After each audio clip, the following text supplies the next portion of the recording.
NASA, though, there are going to be other people on the other side of the aisle that we have to work with in order to preserve NASA. So one of the things that I learned over the years as a legislator and as a county commissioner and as a district attorney is you don't necessarily alienate people. For instance, I would never call the Speaker of the House in need of mental health treatment. I don't think that's appropriate. I think that burns bridges.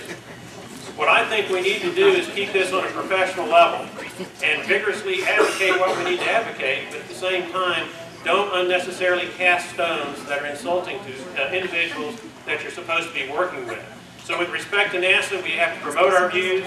We have to explain to the nation why it's so beneficial to the United States of America that we all government has no business being in K through 12. They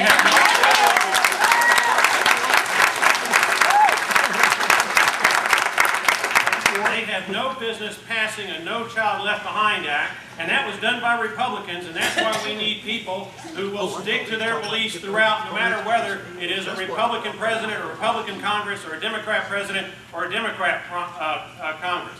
And so, again, with my track record, I hope if nothing else, you will see that I stick to our conservative ideology no matter who is in power, no matter which body is advocating something. If it's wrong, it's wrong, and the fact that it's got an R or D next to it doesn't change the validity of the public policy position one iota.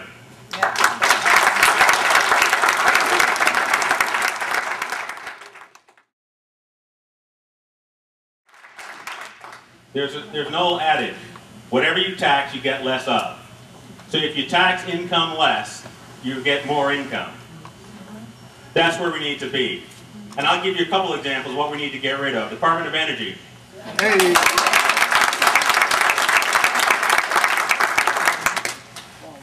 EPA. OSHA. That all should be down to the state level. So that's 3. And IRS.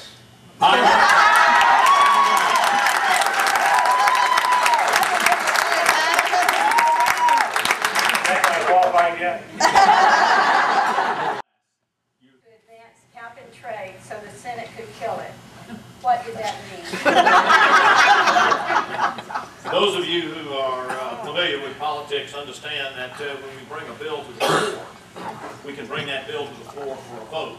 If we bring that bill to the floor for a vote, we have an opportunity to kill that bill, and we did. We sent it to the Senate, and it died in the Senate.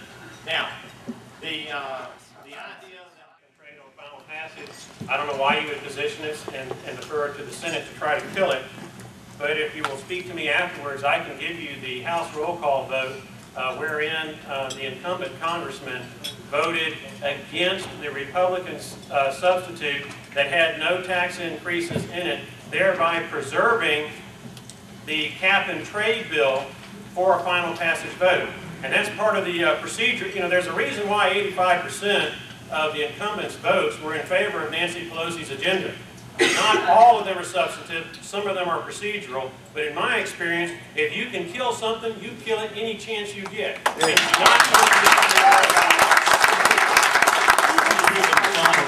the Republican substitute would have ruined TVA and ruined the state of Alabama as far as recruiting industry. Even though it is a Republican substitute, it was a bad bill.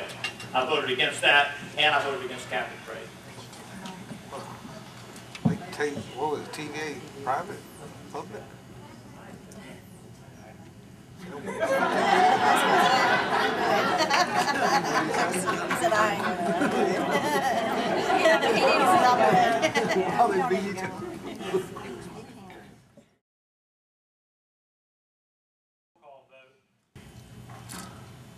I have not changed one bit. I've been consistent, small groups, large groups. I do have a track record. Knowing how to grow the economy, knowing how to grow jobs, how to write a paycheck. Seeing firsthand how the American economy has been decimated by government taxes. It is time that we put an end to that. That's what I started to say over close to a year ago. That's what I'm going to say a year from now, 10 years from now. Consistency, leadership. That's what we need. Not someone to get along, but we need someone to fight for our jobs and fight for this country. And that's what I intend to do when you elect me to Congress. I'm Les Phillip. and I want to be your next congressman.